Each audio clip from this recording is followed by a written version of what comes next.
Good evening, everyone. I'm Sharon Fradkin. I'm a board member of the League of Women Voters of Sharon Stoughton. And let me welcome you all on behalf of our league to tonight's candidates forum for school committee and select board. For the town of Stoughton's upcoming election, April 4th. The League of Women Voters is a nonpartisan grassroots organization working to protect and expand voting rights and ensure everyone is represented in our democracy. We are a membership organization open to all people who subscribe to its purposes and policies. Keeping women in the name is a legacy that pays tribute to the veterans of the women's suffrage movement who were our founders 100 years ago. Men are welcomed as members, and we do already have a number of male members in our league. Our league also welcomes students aged 16 to 26 and offers them free membership. So please consider talking to your children about becoming part of the league. Our moderator for this forum is Mark Lindy. You see him, I see him in the corner. Mark wave, there he is. Mark is a professor at Stonehill and Massasoit colleges. He lives in Bridgewater and has moderated a number of forums for us in the past. He'll go over the procedures for the forum and the Q&A that will follow. Mark? So we hope that tonight's forum will be informative and engaging, and that it will serve as a valuable resource for our community as we work towards a more just and equitable future. Thanks for joining us, and get started. So I will be explaining some procedures for the forum which each candidate received ahead of time. So we will start with the school committee candidates. Since both of them are unopposed, they will have 2 minutes for an opening statement. They will each be asked 2 questions and given 1 minute to answer each. When we get to the select board after that, they will each have a 1 minute opening statement and a 1 minute closing statement, although I think I heard 2 modified for that. Because when you look at the emails, there's different information. They'll be allowed 90 seconds to answer the questions. The audience on Zoom may submit questions for the candidates through the chat on Zoom. Questions must be addressed to all candidates and must apply to issues or qualifications for their particular office. I will read as many questions as time allows. So we will start with the candidates now for school committee. And I'll go with the the opening statement first for each. We'll go in the order of Armando Barbosa first, and then Chris Shannon second for the opening statements. So Armando, it's all yours. Hello, thank you. Thank you to the League of Women Voters, Mark, and everyone from the select board, candidates to Stoughton residents that are watching. My name's Armando, as you probably already know. I have 4 children in the Stoughton school system, so I'm vested in making sure that the Stoughton school system works and works well for them, and of course for all the children involved in the system. For myself, my background, I went to Boston Technical High School. From there, I went to Northeastern University and became an engineer, which I spent most of my career as a design engineer and quality engineer also. And then I went back to college and got a master's degree in management. And then further, I got a master's degree in finance. That's for my background. I've always volunteered for a number of organizations, many charity-related organizations, primarily to feed children. I've been involved in Walk for Hunger. And also a volunteer here in Stoughton for the school committee's facilities committee on preparing to replace some of the schools that are in need of replacing. I don't know if you have any questions for me, specific. Not questions yet. We're going to do the opening statements first for each of you, and then we'll do the questions. Mm-hmm. Are you all set? Yes, I am. Okay, thank you, Armando. Chris, it's your turn. 2 minutes. Fantastic. Thank you, Mark. And thank you to the League of Women Voters and everybody online who took time out of their busy evenings to get to know us, the candidates. I really appreciate it. I've been a Stoughton resident since 2009. I have 2 kids in the Stoughton school system myself. My background, I've been an educator. I've been an educator for 16 years. I've taught just about every grade level, but my primary focus has been on high school and college age students. When not teaching, I've been working in government sectors, partnering with school districts to provide college and career readiness education, workshops, and programming. I have worked at the city, regional, state, and national levels in education. I'm a trained instructional designer, and I've done a lot of teacher trainings. So that's my background. Why am I running for school committee? I'm a public servant at heart, if you can't tell from my professional experience. And I have spent a lot of time volunteering in various ways for Stoughton. I was a town meeting rep for 3 years. I was a co-president for the South Elementary School PTO for 2 years. I was on the Friends of the State Board of Directors for several years, and I'm currently on the Stoughton Economic Opportunity Committee. And that's my opening statement. I look forward to hearing from all of you. Thank you. Thank you very much, Chris and Armando. And I just want to commend both of you for putting your name on the ballot. I served on the Southeastern School Committee for 11 years, and school committees take a lot of time. There's subcommittees and there's all sorts of activities and events that you go to support the school, and I commend you both. So we'll start with the 2 questions, and I'll do it. I'll ask the question first. Carol, I'm doing the lead here. I'll rotate it. So, Chris, the first question, and it's the same question for both of you.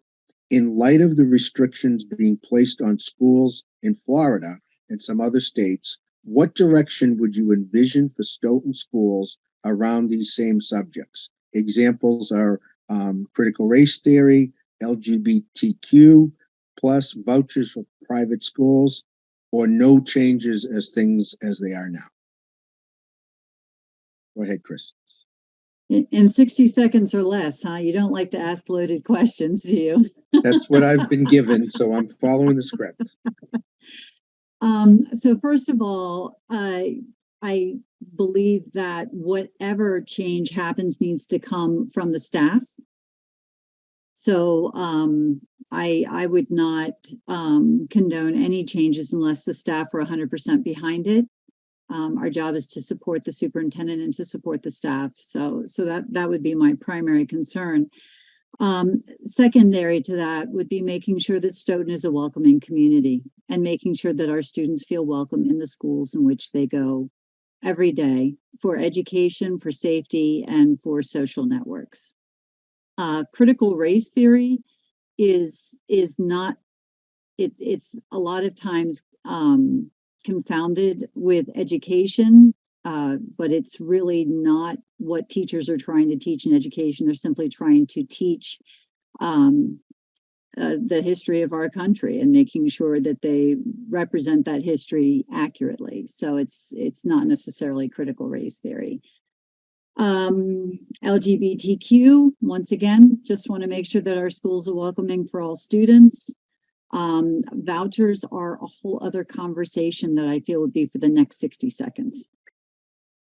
Sounds good. I understand that. We could easily talk about each one of those subjects for 60 seconds. Armando, I'll repeat the question and you can get to as much of it as you want. In light of the restrictions being placed on schools in Florida and other states, what direction would you envision for Stoughton schools around those same subjects? Examples would be critical race theory or racial history, LGBTQ plus, vouchers for private schools, or no changes to things as they are now. I believe that the school systems should pretty much stay out of politics at this point and reinforce the basics, the reading, writing, arithmetic agenda, and prepare our kids well enough so when they graduate, they can pursue all these other areas if they choose, whether they want to pursue and study critical race theory or or not, or if they want to live out their lives doing other things, they are certainly welcome to. But I'm primarily for creating a nice, good, solid, safe environment for our children and staff, such they can build a solid foundation in the current areas, and such that they can, from there they can launch into whatever makes them happy. Oh, not enough time. Okay, thank you, Armando. I'll switch the order up and we'll go with Armando first on this one. So the second question is, we have a diverse population here in Stoughton, which is great, but also a challenge to serve. Support for children at all levels to mitigate the effects of social media, drugs, parental problems, etc., have been and will continue to be needed. What additional support do the schools and teachers need in order to teach and the students to learn, and how should we pay for it? I think we have to really value everyone for whom they are. A lot of people are born the way they're born. They had no choice in the matter, and therefore I think we should value that. Of course, we have children that learn at different speeds, different rates. They learn different ways, and we need to support that. The school system is to not allow people to fall by the wayside because they are different or they learn a different way than someone else. And we need to do that and support that. Of course, we should also be efficient with the tax dollars, but Massachusetts has laws that dictates that we must at least make our efforts to teach all children and in the best way possible. And we can't just let them go. And we need to find the appropriate funds to fulfill the Massachusetts laws. Thank you, Armando. Chris, I'll just repeat the question because it's kind of long. We have a diverse population here in Stoughton, which is great, but also a challenge to serve. Support for children at all levels to mitigate the effects of social media, drugs, parental problems, etc., have been and will continue to be needed. What additional support do the schools and teachers need in order to teach and the students to learn, and how should we pay for it? In 60 seconds or less. I know, Armando, I feel your pain. Broadly speaking, supports that the teachers need are time and the ability to do their jobs. So anything that we can do to provide the support necessary so that they are able to do that. Students need a variety of supports, and the schools tend to be kind of seen as a panacea. You know, they treat all society ills in one setting, and it's very challenging for schools to do that. So connecting up with partners and organizations in the community, and then leveraging them is how you pay for it. You know, leveraging, for example, partnerships with the community college to ensure that students have access to dual enrollment or post-secondary credit. Leveraging organizations that support diverse students of all backgrounds, races, genders, and identities. So that's what I would recommend. Thank you both. I'm going to take moderator privilege, and I hope I'm not going to get scolded by the League of Women Voters for this. We just scratched the surface. School committee is a really important thing. I'd like to give you each a minute to just, not a closing statement, but just anything that we didn't get to that you think is important to add to the conversation about the school committee. So I'm going to have Armando go first. Well, one of the things that really caught my attention since we have a new superintendent is the fact that and I believe it was in the last 5 years, we've had 4 superintendents. I like to actually go back and figure out what the problem was. And it may be possible to now call the former superintendents and pretty much ask them, what was the issue? What did they feel was the issue that prompted them to leave if they weren't asked to leave? and then figure out how we can resolve that issue. I know I've heard great things about Joe, our new superintendent that's coming, and hopefully he will be here with us for many years and provide that leadership stability. But I'd still like to go back and try to figure out from the previous superintendents what went wrong for them and why they're no longer here. And that could possibly help us to go forward and provide a good, solid team for our schools. Chris, same question. Anything that you want to add that we didn't get to? Thank you so much for that opportunity, Mark. I really appreciate it. One of the things I definitely want to emphasize is that regardless politically of where people stand, we all are unified in that we want to make sure that we have a safe environment in which our students can learn, and that our students come out of the Stoughton public school system prepared for success, and all students. So that is very much what I'm sure Armando and I will both be striving for as school committee members. I do want to emphasize that sometimes a missed opportunity is the ability to leverage parents. So many of Stoughton residents work in a variety of fields that could actually help inform strategic planning, professional development opportunities, outside curricular or clubs for our students. You know, if there's a way that we can leverage that asset, I feel like our schools would be so much richer for it. Thank you both. I just want to commend you both again for running for school committee, and you don't have an opponent, but people should go out and vote for you and not leave it blank. More people should turn out. I understand a lot of town meeting seats are going vacant right now, so anybody that steps up to the plate and puts their name on the ballot is okay in my book. Thank you both. Okay, let's go over to the selectmen's race. Select board, sorry about that. I'm old school, so I got to get back with the program. We will now move on to we're going to do the opening statements first, and the order of the opening statements for the select board is first Lou Gito. Hi, Lou. How you doing, Mark? Good. I've been a resident of Stoughton all my life, aside from the time when I wasn't living in Stoughton, when I was working. I graduated from Stoughton High School and have basically for the last almost 50 years been donating a good bit of my time to different boards and committees in town. I've been on the Board of Selectmen, Town Meeting Member, Redevelopment Authority, Planning Board, Finance Committee, Master Planning Committee, Facilities Master Planning Committee, and dealt long time with the South Coast Rail to ensure that if it were going to come through Stoughton, it came through in a responsible way. My work experience, I worked for the Environmental Protection Agency for a long time and was a senior manager there. My work career was always in the environmental field, and I'm retired now.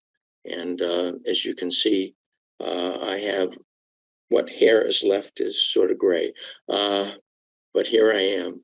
And somebody mentioned earlier on about the lack of voting in town, the lack of a lot of people being involved in town. I've been pushing for that, sent out numerous emails to town meeting representatives to get other people to come to the table. It's a very important thing. Community service makes the community. The people in the town are, in fact, the town government in our form of government. Thank you. Thank you, Lou. We will go to Lauren Morris next. Hi, Lauren. Hi. So I think I cut out a little bit. I can always go back to because I thought it was 2 minutes. So I'm just gonna see what happens. So I wanted to say welcome and thank you for taking the time to listen and participate in getting to know your select board candidates. My name is Lauren Morris. I was born and raised here. My mom was born and raised here. My children were born and raised here. My children went to Peggy Stewart Preschool, kindergarten through 5th grade at the Gibbons, attended middle school, and graduated from Stoughton High School. To start my campaign, it was imperative I understand the community. I have met with many of the leaders in our town and many of the different committee members. I have met with Council on Aging and Youth Commission. I have met with all these people so I could better understand their challenges. My priorities are as follows: senior citizens, veterans, common sense fiscal responsibility, public safety, opioid crisis. I want to keep Stoughton suburban. Let's stop the urban planning. Transparency from our local government is a must. We need to bring more businesses to help increase the revenue for our town. Let's get our Stoughton Center inviting, aesthetically pleasing, and parking accessible. We must get something done with the old theater. Let's get the crater in the center built. No more excuses. Thank you again, and I look forward to your questions. Sorry if that was long. Thank you, Lauren. And now Deb Roberts. Hi, Deb. You're on mute, Deb. Hello, everyone. Can you hear me now? Yes. I am honored to be on the League of Women Voters. And so thank you so much for inviting me. Good evening, everyone. My name is Deborah Roberts, and I'm the chairperson of the Stoughton Select Board and a candidate for re-election in the April 4th election. I've lived in Stoughton for 35 years. My husband is a retired Stoughton police officer. He served many, many years. I have 3 children. All 3 children went through the town Stoughton public school system, graduated, went on to college, graduated, and they're doing just fine. I believe in the school system. When I ran 3 years ago, I told the people of Stoughton, we have work to do. And while we have done the job, there is still things to do. Like I said, when I first ran for office, I'm up to the challenge and committed to making Stoughton a better place for everyone. There has been significant progress on long-standing issues like the town center, the soon-to-be-built fire station, and hiring a town manager with specific skills in municipal government. We have a talented professional staff at Town Hall, and we're working together as a board to do what is best for Stoughton in these difficult economic times. Under my leadership as chairperson, we have worked together as a team. Whether we agree or disagree, we have listened and treated the people who have come before us with dignity and respect. I'm a select person of ideas and solutions and work to bring people together. Whether it's working in partnership with the chair of the school committee or individual citizens, we still have work to do in Stoughton, but we are moving forward and great things are ahead of our town, like actually building a fire station, developing the downtown area, train station, and armory, keeping Stoughton clean by following the code enforcement, and keeping the senior population, those are those that are age 65 and older and those with disability, in their homes as long as practical. Thank you very much, and I ask for your vote on April 4th. Thank you. Thank you very much, Deborah. So now we'll move on to the questions. And I will start with the first question, and the first person to answer it, we'll kind of shuffle the order here, would be Lauren Morris. So the first question is, given the constantly increasing cost of services to our town, here are 3 options that could mitigate these escalating costs. Please share your thoughts on each and include services that might be involved. The first one is regionalization. The second one is a Proposition 2.5 override. And the third one is making cuts in some service. Go ahead, Lauren. So I don't think we should cut services in anything, any services that we have, especially with the elderly and the children in the youth council needs. The proposition 2.5, I don't think should be an option. And when you say regionalization, could someone clarify that a bit for me? I know that one of the issues in town has been regionalization of like Oh, like 911? services. Yeah. Okay. So the 911, I met with the police chief. I met with the fire chief. I'm waiting to go on a tour for the regional 911. From what I understand, the police chief was not originally okay with it. The fire chief was, but more details were given to the police chief, and it is, it's more of a, with the current 911, you can't pinpoint someone if they were lost, out in the snow when they were medically hurt. But with the regional, they can pinpoint the location, and there was question whether the staff, the dispatchers would be going, and because they were told, or there was a rumor going around that they wouldn't have the job, but they will be going with the regional 911. Thank you. So the next person to answer that would be Deborah. Do you need me to repeat the question, Deborah? Yes, please repeat the question. Sure. Given the constantly increasing cost of services to our town, here are 3 options that could mitigate these escalating costs. Please share your thoughts on each and include services that might be involved. 1 is regionalization, 2 is a proposition 2.5 override, and 3 is making cuts in services. Thank you very much for that question. So my approach to all planning, which is long-term planning, is a collaborative approach. Programs should not be cut. Programs should continue and also look for more efficient ways to provide those program services. And as an example, permits. A permit application process online. Do as much online as absolutely possible, because we still need the people behind the scenes to do their due diligence and do the research, but the application process should be streamlined and more efficient. So efficiency is 1, and it's always top of my list. Number 2, with proposition 2.5 with overrides, well, sometimes that has to happen. That is not my first choice of action. I would, like we're doing now, a multi-year capital project plan, so we know what's coming down the pike, and that's on the municipal side and on the school side. Plan it out. We don't necessarily have to pay things by cash, or get a bond. The 911, centralizing 911, there is a lot to look at and consider. First is job stability. We don't want anyone to lose their job. Next is, based on the assessment we preliminarily have, they said there would be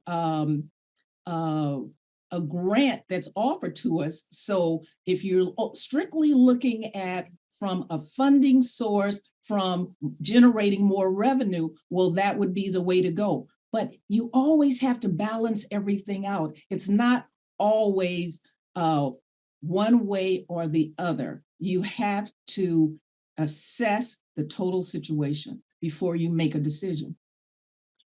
Great, thank you, Deborah. And last but not least on this question, Lou, I'll just repeat it real quickly. Given the constantly increasing cost of services to our town, there are 3 options that could mitigate these escalating costs. Please share your thoughts on each and include services that might be involved. 1 is regionalization, 2 is a proposition 2.5 override, and 3 is making cuts in some services. I think we need to look at all of those things, quite frankly. Getting to the initial piece, the regionalization, I've looked at the 911 issues, I guess from the point of view of what kind of services can we provide here? What kind of services could we provide if we regionalize? I think we're getting more to the point of understanding that regionalization provides us not only the ability to do what we're doing now, but also to give us backup in terms of the system. If the regional system goes down, we would still have something here to operate with. The override issue, surprisingly enough, many towns around us have implemented overrides to the tune of about $3 million a community for about 45 communities around Stoughton. Not saying that that's what we should do, but that money certainly would help the town to be able to operate better. I'm not saying that that's not something that the Board of Selectmen would do. It's an issue that would have to come before the voters if they wanted to do that. The other part of the issue that we need to think about in terms of resources is that for years we have neglected to deal with our infrastructure and long-range planning.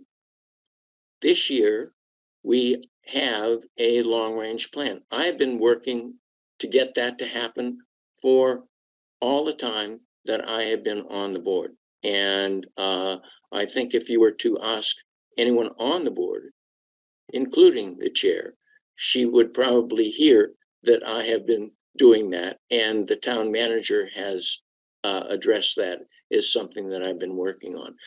It has revealed to us that we have a huge deficit in terms of dealing with the long-range goals that we have for the town, the infrastructure that we have not dealt with, to the tune of somewhere in the $80 million range.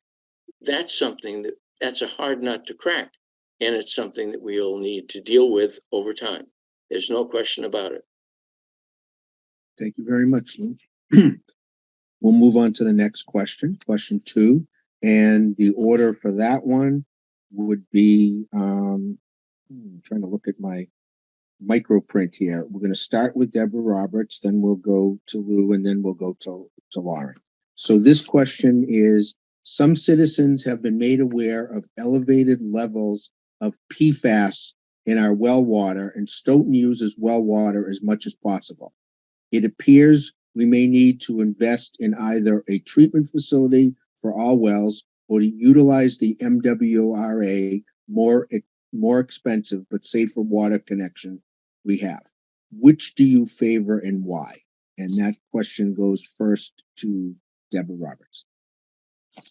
Well, MWRA, we have a little bit of room for negotiation. First of all, I would like to say Stoughton has the best water around, from in terms of safety. There are grants, but going to the exact question that you asked, there are grants available. We're in conversations with our legislative body to get those grants so we can address the situation. We want everyone to be safe. Thank you. Okay, next up on that question would be Lou. You want me to repeat it, Lou? No, I've heard the question. Okay. We have agreed to put a additional treatment in for one of our water supplies, the Muddy Pond area, because that was the first area to have a PFAS problem. The state is reassessing what it plans to do with with their standards, which are much lower than the EPA standards. And I think that we need to spend a little bit of time examining that, because we find that we have PFAS problems in many of the well areas. On the let's see, the issue of the MWRA, I just raised the issue of the town, in fact, protecting the Cedar Swamp area, which was a potential water supply source for the town, which would give us about 2 million gallons a day of water. And at the time that it was determined not to go that route, the technology for dealing with iron in water was not perfected. It is now. We have problems in that area, but we could get 2 additional million gallons of water if we protect the water supplies that we have. Thank you very much. We will now go to question number 3, and the order for that one. Missed a person here. Huh? Oh, I did. I'm sorry, Lauren. I apologize. I apologize for getting ahead of myself. Apologize. Go ahead, Lauren. Could you repeat the question, actually? Sure, I'll be glad to. That's the least I can do for missing you. Since citizens have been made aware of elevated levels of PFAS in our well water, and Stoughton uses well water as much as possible, it appears we may need to invest in either a treatment facility for our wells or utilize the MWRA, which is more expensive but safer water connection that we have. Which do you favor and why? So I favor the town being able to handle it on their own, but the priority is making sure the water is safe. So we would have to weigh each and whatever it takes to keep the water safe in the town, we do. Okay. That was a quick and easy answer. Yeah, that was a Long quick question. one. Thank you very much. Okay, now we'll go on to question 3. And again, I apologize for that. Thank you, Lou, for helping me out there. Question 3, the order of that is Lou first, Lauren second, and Deborah third. So question 3, it has been suggested that the proposed Prospect Street Fire Station location may not be ideal. Would you support a town meeting warrant article to suspend final decisions and any payments until residents and specialists can do a deeper look at that location or other options, similar to the way the high school and the library were planned and successfully completed? If not, why not? So the first one for that is Lou. The answer to that question is no. If not, why not? Is I had provided to a proponent of looking at the alternative, the opportunity to do that.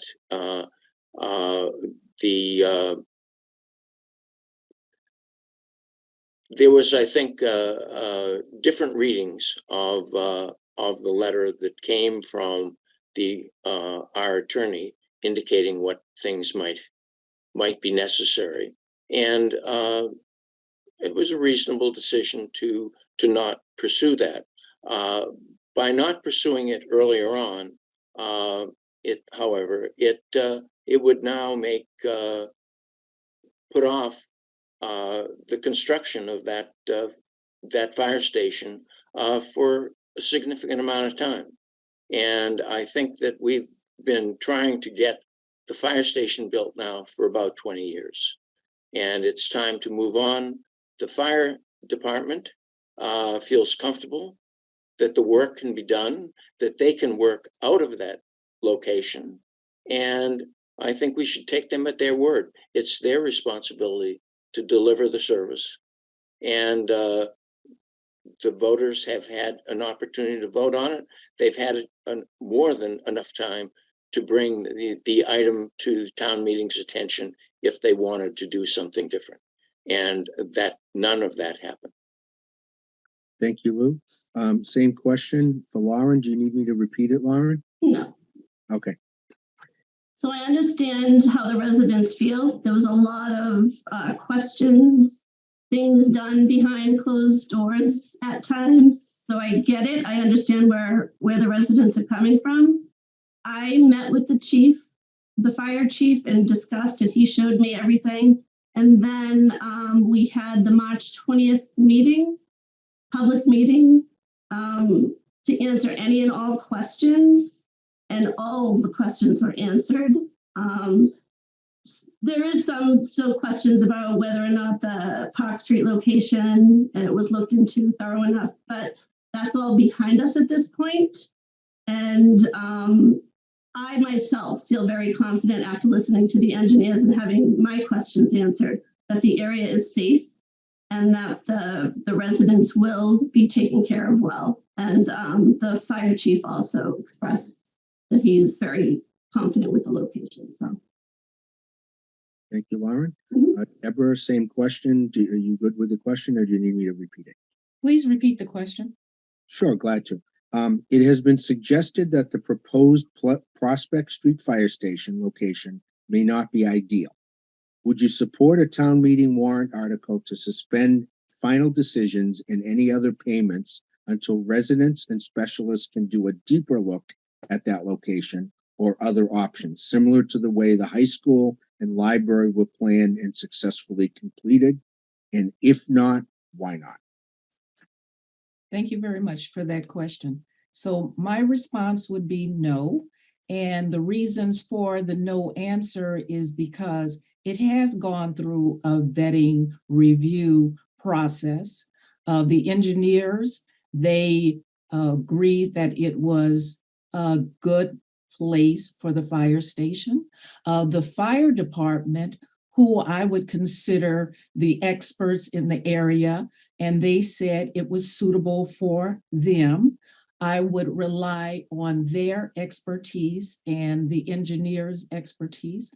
Also, we own the property. So if we decide to go in a different direction, so this would be a property that we would own, and then what would we do with it? It would be a sunk cost, okay? Another reason is most recently we had an information session to answer open it up. It was an informational session to open it up to all, to ask all of their questions. And most of the residents found it to be a likable location. But most importantly, we've already vetted the location. No location is going to be perfect. Nothing is perfect in life, but it is good source. It is a good location. And from what the engineers and the fire department state, it's better than good. So my answer would be no and I have more reasons than that too. The time is up. Thank you, Deborah. Appreciate it. We'll go to question number 4. And the order for this one would be Lauren first, Lou second, and Deborah third. Okay, so question number 4 is underused town-owned buildings like the Cape and Reynolds House and the Armory on Route 139 are being questioned as to their actual usefulness and maintenance costs. Do you have any ideas for use of these and any other unused existing buildings or land in town? So that goes to Lauren first. I do not have any, I would say that maybe recreation and any other, maybe thinking about a new police station. But no, I really don't have any ideas on what we could do with those locations. Thank you. Goes to Lou next. Do you need me to repeat it, Lou? No, I think I heard the question. Okay. The Cape and Reynolds property, I'm not sure what we could do with the building itself. The property, however, is scheduled to have a dog park and perhaps some public gardens, and that's going to happen probably within the next year or so. The Armory has been sort of a conundrum for several years. We've talked about having the recreation department there. We've talked about having a fire station there. The most recent suggestion is to move the police station to that location. Quite frankly, I'm open to any suggestion. I don't have any particular one that sort of strikes me. We've talked about moving the post office there as well, and freeing up the postal department area for other purposes. We have another building, the train station. The train station is we've owned that now for several years. We've put in quite a bit of money into that, and are putting more money into it now. And we also have a requirement by the state to increase the livability of the downtown area, because we are an MBTA community. Maybe we should think about the train station as, in fact, being a train station, and use it for that purpose. We don't need to have our people standing out in a platform getting wet. They could be like they are in Canton, and have an old train station be a beautiful building to be used for that purpose, and in the evening perhaps have it used for other things that might include recreation, or not recreation, just music and other venues for short-term basis.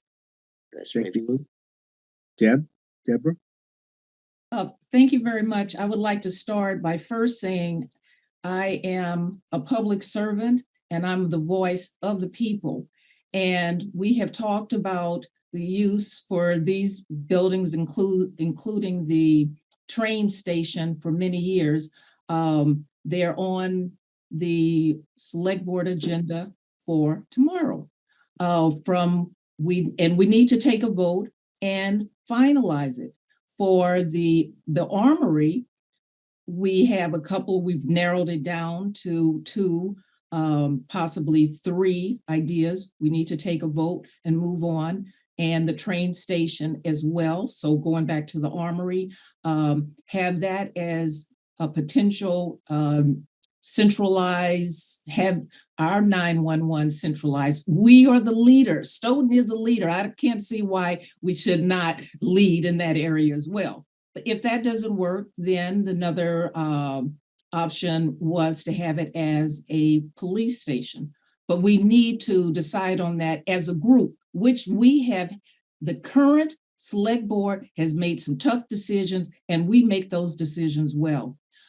For the train station, we need to decide on that, because we just recently had Senator Timothy and Ted Phillips take a tour, and we're asking for funding to, but we need to identify what is the best use. The best use could possibly be a community center. We need to vote on that, because otherwise CPC nor the legislators will give us any money. We need to decide, and we can do it with our current board. Thank you. Thank you, Deborah. Okay, we will go on to question number 5. The order for that one is you first, Deborah second, and Lauren third. So question number 5 is, with a number of building projects already identified, like the South School and the fire station, and knowing that even more aging schools and town service buildings, along with public works spending needs, will follow, would you share your thoughts about creating a capital expenditure plan that would look ahead at these and other likely needs? So first up on that is Lou. And thank you so much for that question. Quite frankly, the reason that I ran for an unexpired seat was precisely for that reason. I had been trying since 2018. Now, that is 5 years ago, to get an answer to that question, to get the Board of Selectmen off their butts and to deal with the issues that you have just raised. They were silent, absolutely silent. And we were supposed to evaluate a town manager on putting together such a plan last year and the year before.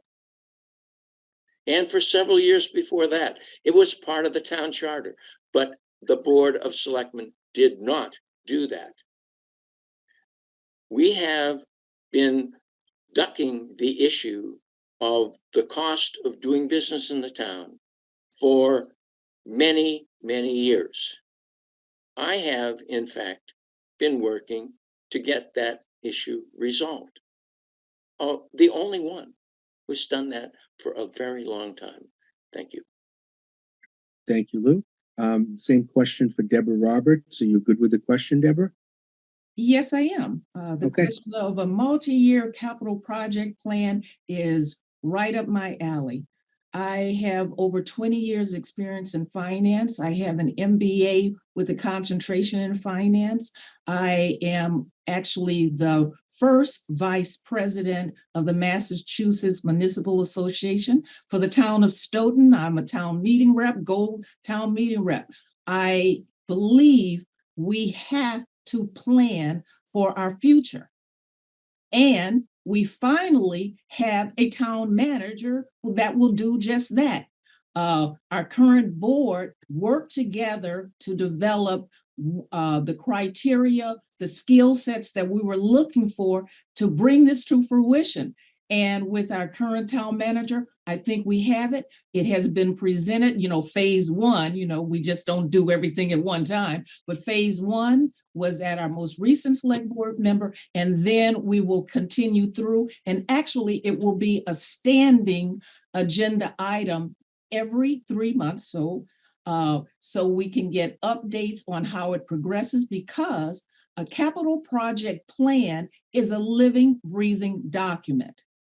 And things close out, new things come up, and so forth and so on. So we're right on target with that, with our new town manager and moving forward. Thank you. Thank you, Deborah. We'll go to the same question with Lauren. Lauren, do you need any clarification on the question? Could you repeat it? Sure, I'll be glad to. With a number of building projects already identified, like the South School and the fire station, and knowing that even more aging schools and town service buildings, along with public works spending needs, will follow, would you share your thoughts about creating a capital expenditure plan that would look ahead at these and other likely needs? So I agree with Ms. Tagito, and thank goodness for Mr. Coulter, because if it wasn't for him, I don't think that this capital plan would be going forward right now. So yes, we do need a plan going forward, and we need to follow it. And that would be it. That would be all I would say. But I do agree with Mr. Gito, and the capital plan that Mr. Coulter has put through is the way to go. We should have had it a long time ago. Thank you, Lauren. Okay, we'll go to question number 6, and the order for question number 6 would be Deborah Roberts first, Lauren second, and Lou third. Question 6 is, it is obvious that most citizens are in favor of the efforts being made to have an interesting and revenue-producing downtown. Assuming you agree, how does the proposed use of the Freeman Street Fire Station to house administrative offices fit with that effort? So that would be Deborah first. So what you're describing to me is an administrative building, and it's not a revenue producer, but it could be used as a location to house a think tank, someone, a body that can actually plan outside of town hall. To further develop the downtown area, what we did was we got our rezoning bylaw passed So now it's multi-use, and we are planning to invite more developers in because we want to showcase our downtown area. We work closely with the SRA, that's the Stoughton Redevelopment Authority, and we're looking at their urban renewal plan. They are downtown as well. So I think that answers your question regarding Freeman Street. Administrative, revenue producing is we need to get the developers to show downtown to showcase and develop our economy in the town of Stoughton. So that's all under the umbrella of economic development. And we need to do it soon. And it is happening. Thank you, Deborah. Same question, Lauren. Are you comfortable with the question? Yeah, can you repeat it one more time? Sorry. Sure. It is obvious that most citizens are in favor of the efforts being made to have an interesting and revenue-producing downtown. Assuming you agree with that, how does the proposed use of the Freeman Street Fire Station to house administrative offices fit with this effort? I agree with the Freeman Street location being for administrative purposes, especially if there was ever any kind of emergency. Everybody could gather there and make decisions on how to go forward. The fire station is been there for years and years, since my mom and before that, growing up. I think it's an attraction to the town. I would hate to see it go away. There's plenty of things we could do in the center. For example, the old Chengdu restaurant, get that built finally, get the parking, get parking in Stoughton Center, make it aesthetically pretty for the town to attract people to want to stop in Stoughton, and just make it more accessible to other people than the Stoughton residents, so that we can bring in the revenue into our town. Thank you, Lauren. And Lou, are you comfortable with the question? I think I'd like to hear that question again. Absolutely. It is obvious that most citizens are in favor of the efforts being made to have an interesting and revenue-producing downtown. Assuming that you agree, how does the proposed use of the Freeman Street Fire Station to house administrative offices fit with this effort? I think the short answer to that question is that was not really a consideration. And I say that with a little bit of sadness, because we really didn't have, in the first instance, very much opportunity to vet alternatives. I got on the board only a couple months before the proposal for the fire department expansion occurred. And only on September 8th at the high school was the first time that I knew about that. And it was the only time that basically it was discussed. The whole downtown needs to be discussed more broadly, and it has not been. There's going to be a lot of development in the downtown area. We need to figure out where we're going to put people, where we're going to put entertainment, where we're going to put green space, and we just seem to be walking around that area, and we shouldn't be doing that. We have the opportunity to do an awful lot of things, an awful lot of ideas to come out and vet that with the entire town, not with just a few people on a few boards. And we have not done that really well. We have had a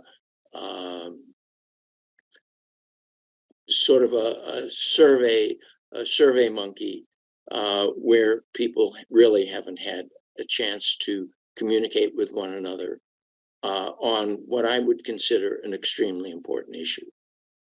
Thank you. Thank you, Lou.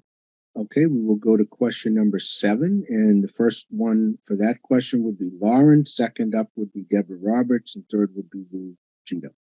So question number 7 says Stoughton town election turnout and citizen involvement in town government have deteriorated over the years.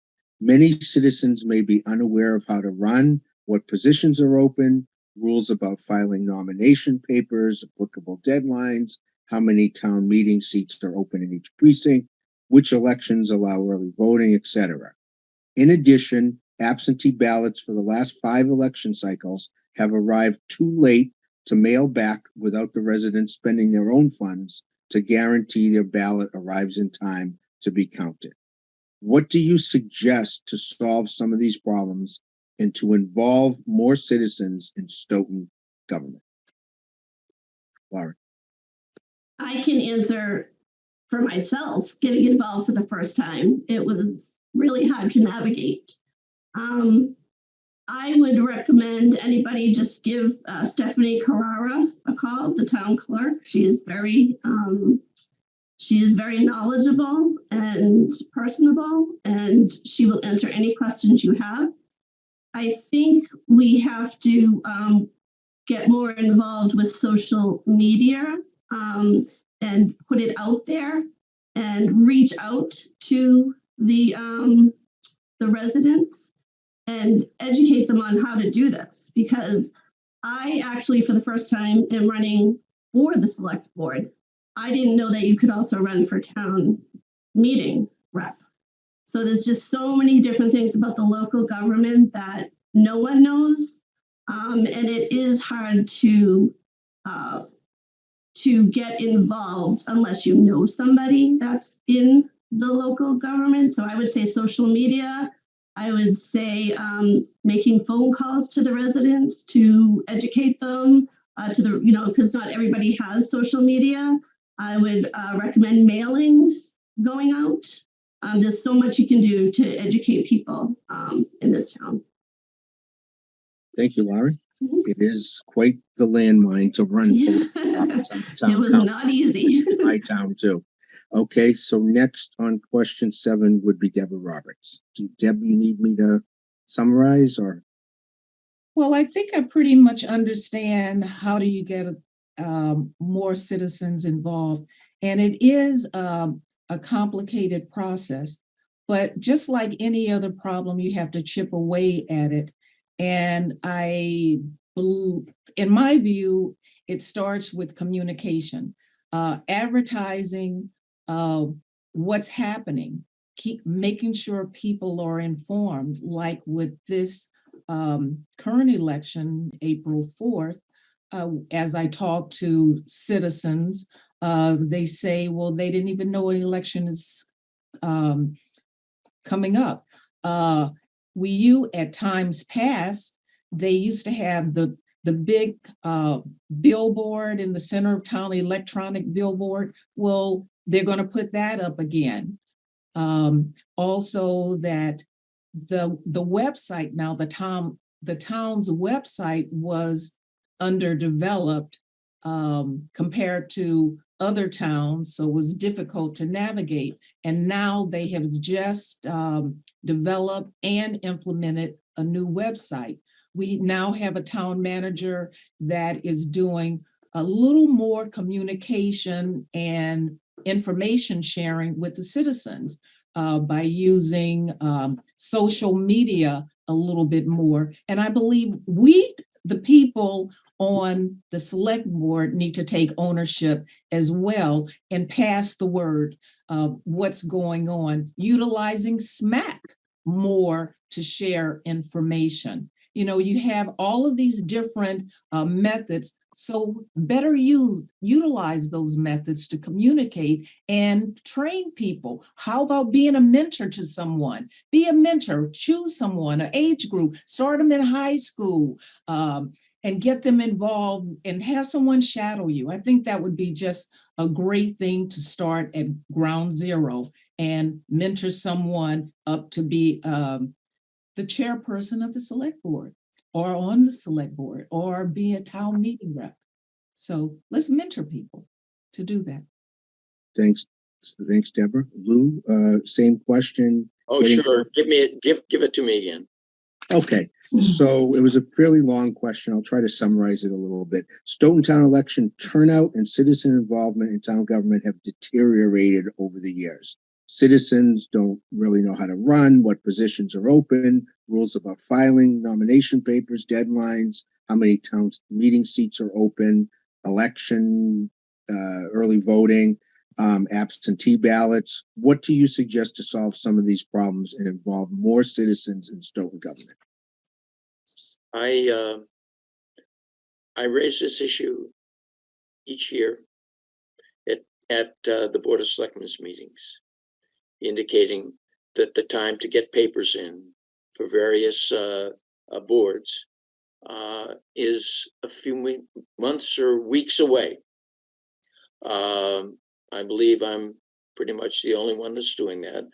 I've sent letters out to, or emails out to town meeting representatives, indicating that that there's underrepresentation on the town meeting, and that they ought to be doing things to, if they want to get more people to run, and to encourage their neighbors to run.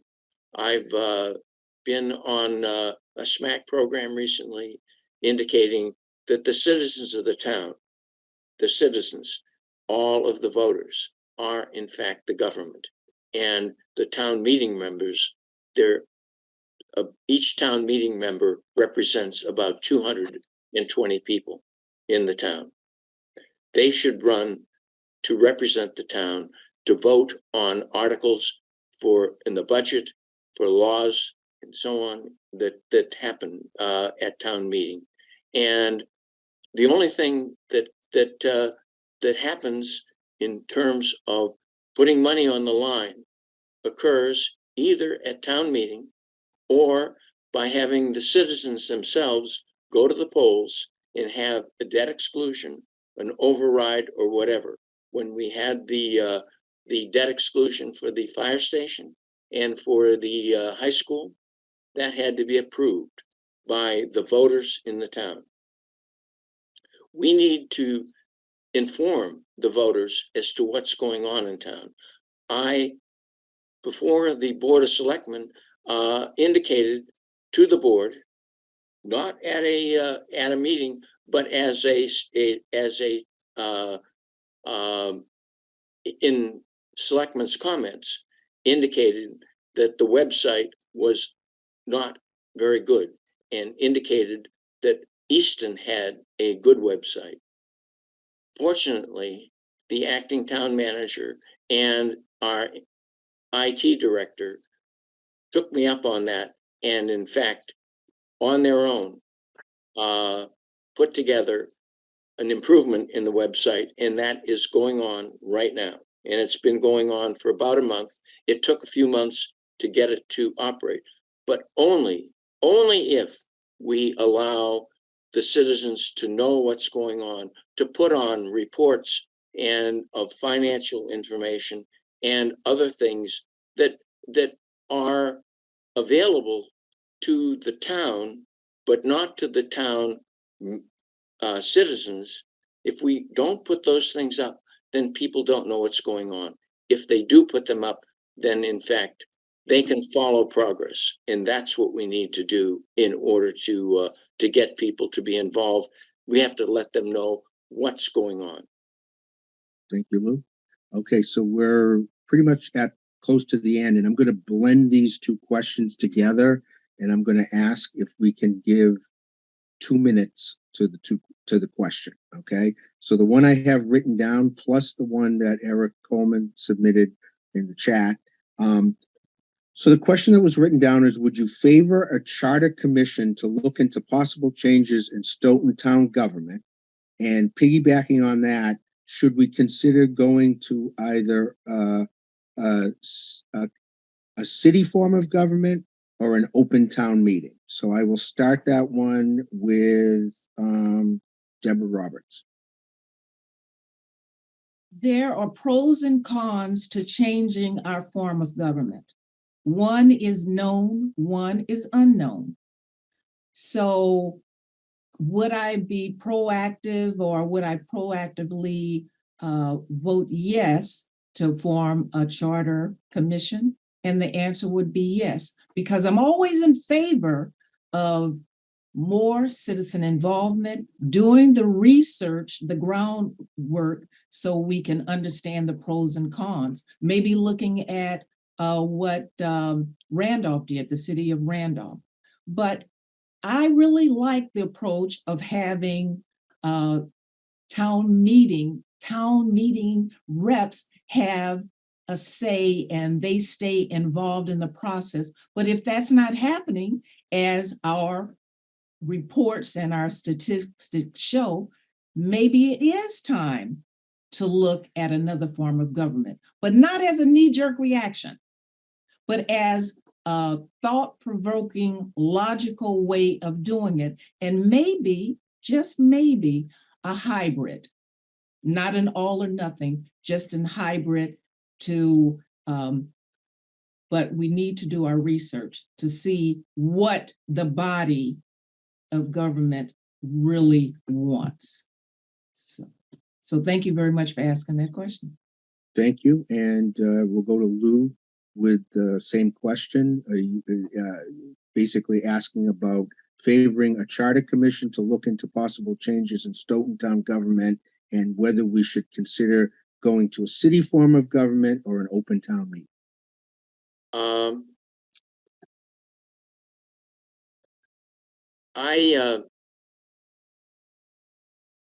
I'm going to approach this just a little bit differently. I will get to the same point.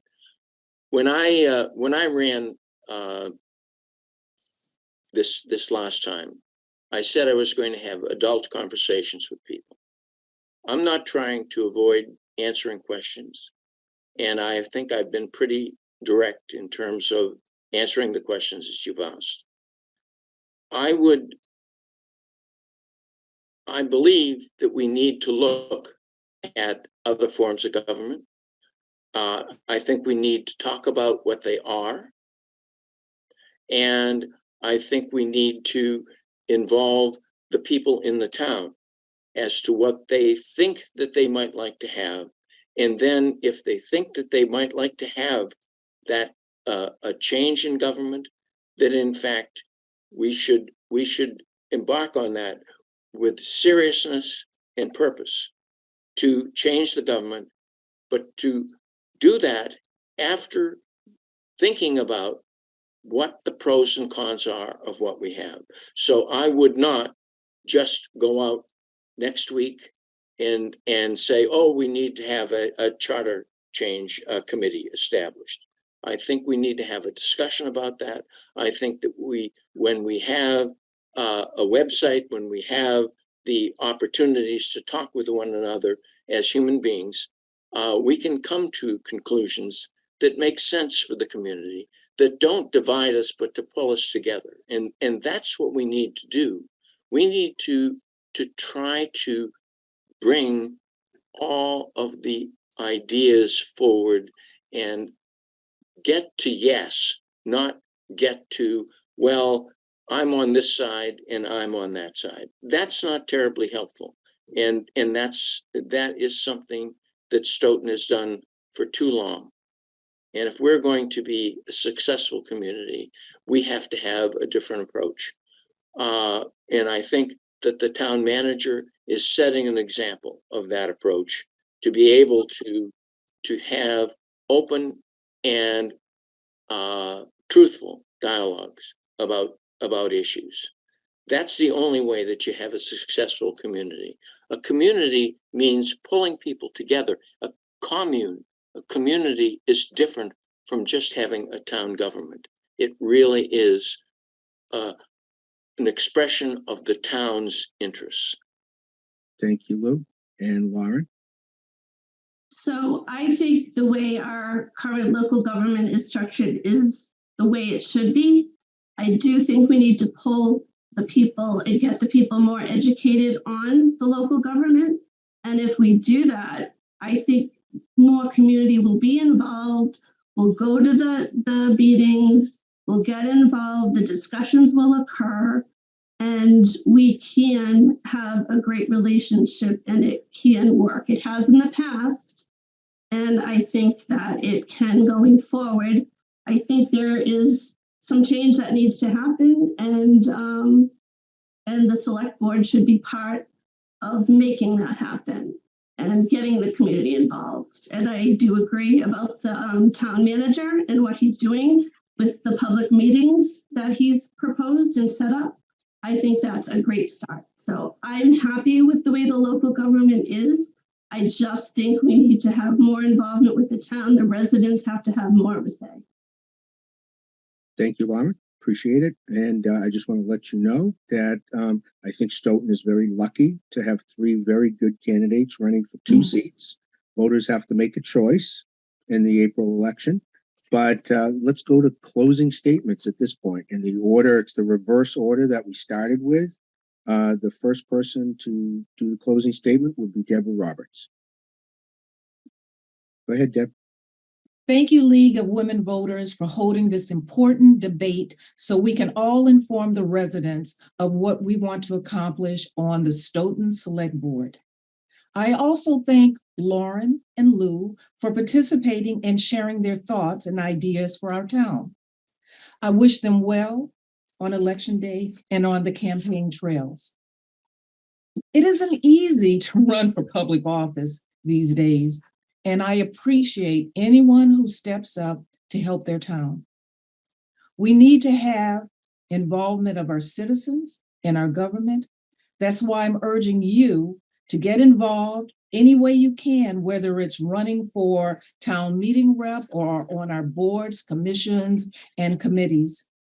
When my family and I moved here, we were committed to live in this town, our town, more than 30 years ago. I decided to use my education and my professional experience to help out on various boards, devoting myself to making Stoughton an even better place. I am still committed to that, and I'm asking for your vote to re-elect me to the Stoughton Select Board so we can keep moving forward and get the job done. I respectfully ask for your vote on April 4th. Thank you very much. Thank you, Deborah. Next would be Lauren.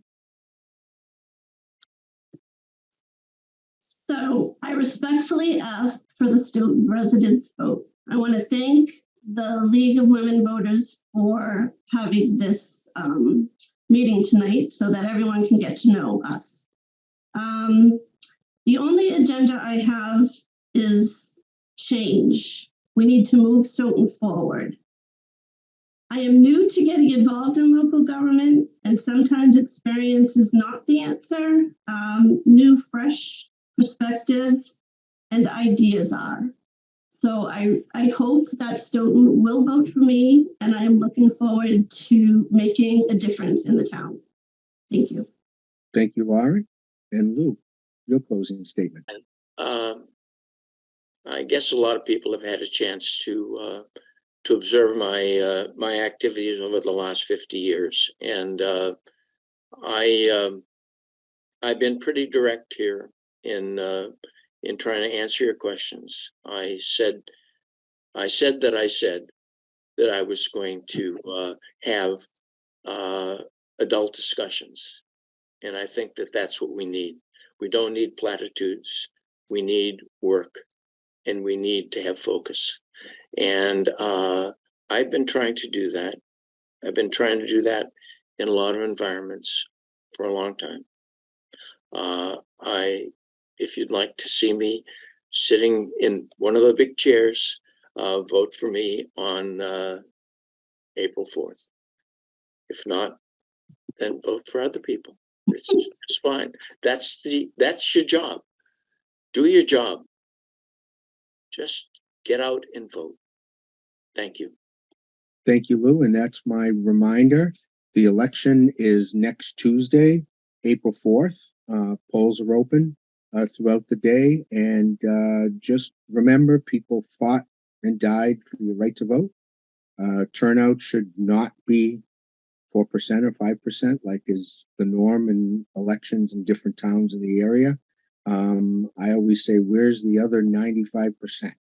So go out and vote, do your civic duty, because if you don't vote, don't complain. I don't know if Sharon or the league wants any final words, but I appreciate all the candidates making themselves available, and thank you for your service. Thank you. Thank you all very much. As long as the selectmen are here, can I ask you about the town crier publication? Sure.